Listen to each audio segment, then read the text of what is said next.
क्या ईरान और अमेरिका में बन गई बात?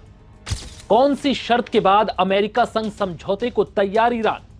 क्या मिडिल ईस्ट पहुंचे अमेरिकी जंगी बेड़े अब वापस लौट आएंगे? ईरान और अमेरिका में बढ़ते तनाव और बिगड़ते हालातों को लेकर दुनिया भर में एक जंग की आहट सुनाई देने लगी है। मिडिल ईस्ट में अमेरिकी जंगी बेड़े अब्राहम लिंकन के बाद एक और युद्धपोत यूएसएस गेराल्ड के रवाना होने की खबरों ने दुनिया भर को टेंशन में डाल दिया है। लेकिन इस बीच अब ऐसी खबर सामने आ रही है जो शायद इस जंग को रोक सकती है।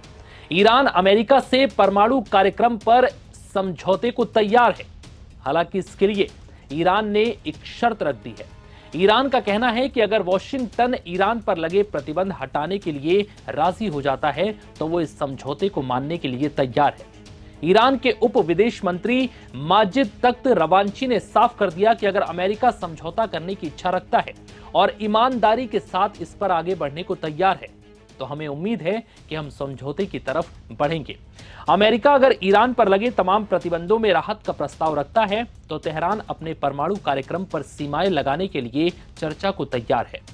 दरअसल अमेरिका को सबसे बड़ी दिक्कत इसी बात पर है कि ईरान अपना परमाणु कार्यक्रम किसी भी हाल में फिर से चालू ना करे। ईरान का यूरेनियम संवर्धन एक प्रमुख विवादास्पद मुद्दा बना हुआ है।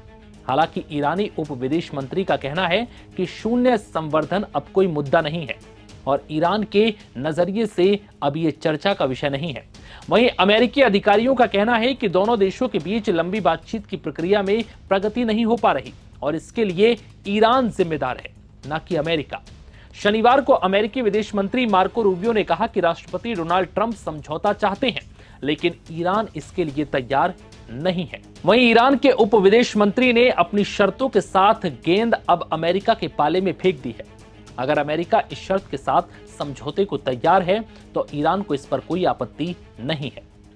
बता दें कि अमेरिकी राष्ट्रपति ट्रंप ने साफ कर दिया है कि अगर ईरान ने कोई समझौता नहीं किया तो इसका अंजाम बुरा हो सकता है।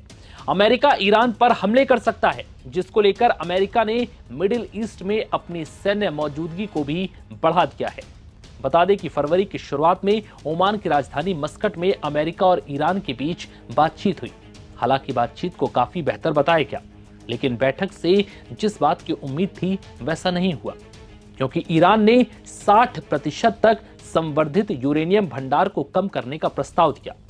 हालांकि अमेरिका चाहता है कि यह शून्य हो। अमेरिकी अधिकारियों का कहना है कि ईरान लंबे समय से चल रही बातचीत की प्रगति में बाधा डाल रहा है। अमेरिकी विदेश मंत्री मार्को रूबियो का कहना है कि ट्रंप समझौते को प्राथमिकता देते हैं, लेकिन ईरान के साथ समझौता करना बड़ा मुश्किल है। हालांकि ये कोशिशें लगातार जारी हैं कि दोनों देशों के बीच जल्द बातचीत के जरिए कोई ऐसा समाधान निकले जो दुनिया के लिए एक बेहतर संदेश हो और दुनिया के हित में हो। फिलहाल इस वीडियो में इतना ही। इजाजत दीजिए। नमस्कार।